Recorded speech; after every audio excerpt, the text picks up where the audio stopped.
ಎಲ್ಲರಿಗೂ ನಮಸ್ಕಾರ. Super ma'am Aruna ಚಾನಲ್ಗೆ ಸ್ವಾಗತ. ಇವತ್ತು ನಾನು ನವರಾತ್ರಿಯಲ್ಲಿ ವಸ್ತಲಿ ಪೂಜೆಯನ್ನು ಮಾಡ್ಕೊಂಡಿದ್ದೀನಿ. ಡೈಲಿ ಮಾಡ್ತೀನಿ.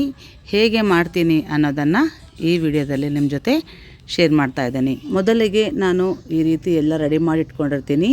ನೀರು, ಅಕ್ಷತೆ, ಎಲೆ, ಅಡಿಕೆ, ಹಣ್ಣು, ಉದ್ದಿನಕಡ್ಡಿ, ಕರ್ಪೂರ, ಬಿಡಿ ಹೂವು, ಅರಿಶಿನ, ಕುಂಕುಮ ಮತ್ತು ದೀಪ ಹಚ್ಚೋದಕ್ಕೆ ಪ್ರಣತಿ, ಎಣ್ಣೆ, ರಂಗೋಲಿ ಹಾಕೋದಕ್ಕೆ ರಂಗೋಲಿ ಪುಡಿ, ಮ್ಯಾಚ್ ಬಾಕ್ಸು ಎಲ್ಲನೂ ರೆಡಿ ಮಾಡಿ ಇಟ್ಕೊಂಡಿರ್ತೀನಿ. ಮೊದಲಿಗೆ ವಸ್ತಲಿನ ಚೆನ್ನಾಗಿ ತೊಳ್ಕೊಂಡು ಇಟ್ಕೋಬೇಕು.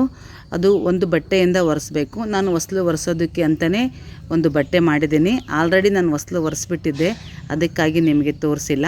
ಅದು ಸ್ವಲ್ಪ ಒಣಗಿದಾದಮೇಲೆ ಸ್ವಲ್ಪ ಅರಿಶಿನ ಹೊಸ್ತಲ ಮೇಲೆ ಹಾಕಿ ಸ್ವಲ್ಪ ತುಂಬಿದ ಕೊಡೋದು ನೀರನ್ನು ಹಾಕಿ ಎಲ್ಲ ಕಡೆನೂ ಸಾರಿಸ್ಬೇಕು. ನಾನು ತುಳಸಿ ಹತ್ರ ಮತ್ತು ಬೇವಿನ ಗಿಡದ ಹತ್ರ, ಪಾರಿಜಾತ ಗಿಡದ ಹತ್ರ ಎಲ್ಲನೂ ಸಾರಿಸ್ಬೇಕಾಗಿತ್ತಂದರೆ ಒಂದು ಬಟ್ಲದಾಗ ಅರಿಶಿನ ತೊಗೊಂಡು ಅದರಲ್ಲಿ ತುಂಬಿದ ಕೊಡೋದು ನೀರು ಹಾಕಿ ಆಮೇಲೆ ಎಲ್ಲನೂ ಸಾರಿಸ್ತೀನಿ. ಇವತ್ತು ವಸ್ತುಲ ಪೂಜೆ ಒಂದೇ ಮಾಡೋದಕ್ಕೋಸ್ಕರ ಸ್ವಲ್ಪ ವಸ್ತೆ ಮೇಲೇ ಅರಿಶಿನ ಹಾಕಿ ಸ್ವಲ್ಪ ನೀರನ್ನು ಹಾಕಿ ಚೆನ್ನಾಗಿ ಸಾರಿಸ್ಕೊಂಡಿದ್ದೀನಿ. ಅದಾದ ಮೇಲೆ ಸ್ವಲ್ಪ ಕುಂಕುಮ ಬೊಟ್ಟುಗಳನ್ನು ಇಟ್ಟು ಸ್ವಲ್ಪ ಆರಿದ ಮೇಲೆ ಈ ರೀತಿ ರಂಗೋಲಿನ ಹಾಕಬೇಕು. ಈ ರೀತಿ ಅಂದರೆ ಇದೇ ರೀತಿ ಹಾಕಬೇಕಂತೇನಿಲ್ಲ. ಈ 24 ಗೆರೆಗಳು ಏನು ಎಳೆದಿನಲ್ಲ ಇವು ಅಷ್ಟೇ ಎಳ್ಕೊಂಡ್ರೂ ಸಾಕು. ನಿಮಗೆ ಬಂದಿರುವಂಥ ಚಿಕ್ಕ ಚಿಕ್ಕ ರಂಗೋಲಿನ ಹಾಕ್ಕೊಂಡ್ರೂ ಸಾಕು. ನಾನು ಕೂಡ ಈಗ ಡೈಲಿ ಇಷ್ಟೊಂದು ವಸ್ತುಲ ಮೇಲೆ ರಂಗೋಲಿನ ಹಾಕೋದಿಲ್ಲ. ಯಾಕಂದರೆ ನಮ್ಮ ಕುಶಲ ಇದ್ದಾಳಲ್ಲ, ಅವಳು ಆ ಕಡೆಯಿಂದ ಈ ಕಡೆ, ಈ ಕಡೆಯಿಂದ ಆ ಕಡೆ ಓಡಾಡಬೇಕಾದ್ರೆ ರಂಗೋಲಿ ಎಲ್ಲ ಕೆಡಿಸ್ಬಿಡ್ತಾಳೆ. ಅದಕ್ಕಾಗಿ ನಾನು 24 ಎಳೆಗಳ ರಂಗೋಲಿನ ಹಾಕ್ಕೊಂಡು ಮುಂದೆ ಒಂದು ಕಮಲ ಹೂವು, ಆ ಕಡೆ ಈ ಕಡೆ ಪಾದಗಳನ್ನು ಹಾಕಿ ಅರಿಶಿಣ ಮತ್ತು ಕುಂಕುಮದಿಂದ ಅಲಂಕಾರ ಮಾಡ್ತಾಯಿದ್ದೀನಿ. ಅದು ಅರಿಶಿಣ ಕುಂಕುಮ ಅಲ್ಲ, ಅರಿಶಿಣ ಕುಂಕುಮ ಕಲರ್ ಇರುವಂಥ ರಂಗೋಲಿನ ತೊಗೊಂಡಿದ್ದೀನಿ. ನಾನು ವಸ್ತಲಿಗೆ ಬೊಟ್ಟಿಡುವಾಗ ಮಾತ್ರ ಅರಿಶಿನ ಕುಂಕುಮ ಉಪಯೋಗ ಮಾಡ್ತೀನಿ. ರಂಗೋಲಿಯಲ್ಲಿ ಎಲ್ಲಿ ಕೂಡ ಅರಿಶಿನ ಕುಂಕುಮ ಹಾಕೋದಿಲ್ಲ. ಯಾಕಂದರೆ ಸ್ವಲ್ಪ ಹೊತ್ತು ಆದಮೇಲೆ ರಂಗೋಲಿ ತುಳಿಬೇಕಾಯ್ತಂದರೆ ಅದರಲ್ಲಿ ಅರಿಶಿನ ಕುಂಕುಮ ಇರ್ತೀವಲ್ಲ ಅದನ್ನು ಕೂಡ ತುಳಿತಾರೆ. ಅರಿಶಿನ ಕುಂಕುಮ ತುಂಬ ಪವಿತ್ರವಾದ ವಸ್ತು, ಅದನ್ನು ತುಳಿಬಾರ್ದು. ಅದಕ್ಕಾಗಿ ನಾನು ನಿಮ್ಮೆಲ್ಲರಿಗೂ ಕೂಡ ಹೇಳ್ತೀನಿ, ರಂಗೋಲಿ ಹಾಕಿದ ಮೇಲೆ ಅರಿಶಿನ ಕುಂಕುಮ ಹಾಕ್ಲಾರ್ದಂಗೆ ಅದರದೇ ರೀತಿಯ ರಂಗೋಲಿ ಕಲರ್ ಇರುವಂಥ ರಂಗೋಲಿ ಬರ್ತಾವ, ಅದನ್ನು ಹಾಕಿದರೂ ಕೂಡ ಚೆನ್ನಾಗಿರುತ್ತೆ. ಈಗ ನಾನು ಮಾಡಿರೋದು ಹಾಗೆ. ಇನ್ನು ಆ ಕಡೆ ಈ ಕಡೆ ಹೂಗಳನ್ನು ಏರಿಸ್ಕೊಂಡು ದೀಪನ ಹಚ್ಚಿದ್ದೀನಿ.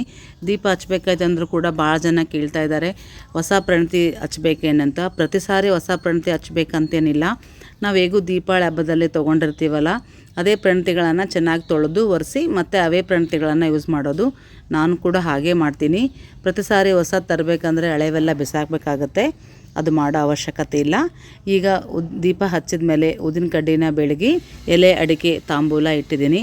ನೈವೇದ್ಯಕ್ಕಾಗಿ ಹಣ್ಣುಗಳನ್ನು ಇಟ್ಟಿದ್ದೀನಿ. ಮಂಗಳಾರತಿನ ಮಾಡಿ ಅಕ್ಷತೆನ ಹಾಕಿ ನಮಸ್ಕಾರ ಮಾಡ್ಕೋತೀನಿ. ಹಣ್ಣು ಅಂದ ತಕ್ಷಣ ನೆನಪಾಯಿತು, ಈ ನವರಾತ್ರಿಯಲ್ಲಿ ಬನ್ನಿ ಗಿಡಕ್ಕೆ ಹೋಗ್ತಿದ್ದೀವಲ್ಲ ಅಲ್ಲಿ ಪ್ರತಿಯೊಬ್ಬರು ಬಾಳೆಹಣ್ಣನ್ನು ಇಡ್ತಾಯಿದ್ರು. ಅದಕ್ಕೆ 2 ಉದ್ದಿನ ಕಡ್ಡಿನ ಚೆಕ್ಸ್ಬಿಡೋರು.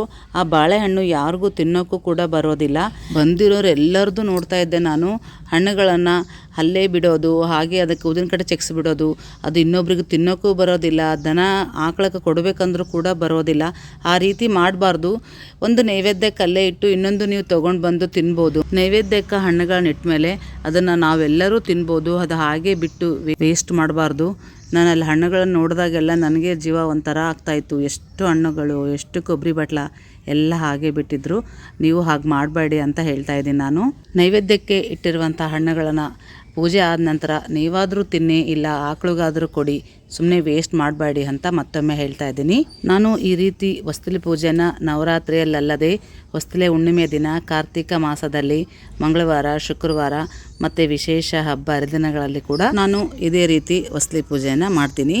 ಇನ್ನು ಕೆಲವೊಬ್ಬರು ನಿಂಬೆಹಣ್ಣನ್ನು ನಿವಾಳಿಸಿ ಕಟ್ ಮಾಡಿ ಆ ಕಡೆ ಈ ಕಡೆ ಇಟ್ಟು ಕುಂಕುಮ ಹಚ್ತಾರೆ. ಇನ್ನು ಕೆಲವರು ಕುಂಬಳಕಾಯಿನ ದೃಷ್ಟಿ ತೆಗೆದು ನಿವಾಳಿಸಿ ಹೊಡಿತಾರೆ. ಇನ್ನು ಕೆಲವರು ತೆಂಗಿನಕಾಯಿನ ಹೊಡಿತಾರೆ. ನಿಮ್ಮ ಮನೆಯಲ್ಲಿ ಹೇಗಿದೆಯೋ ಹಾಗೆ ಮಾಡ್ಕೊಳ್ಳಿ. ನಾನಾದರೆ ಇಷ್ಟೇ ಮಾಡೋದು.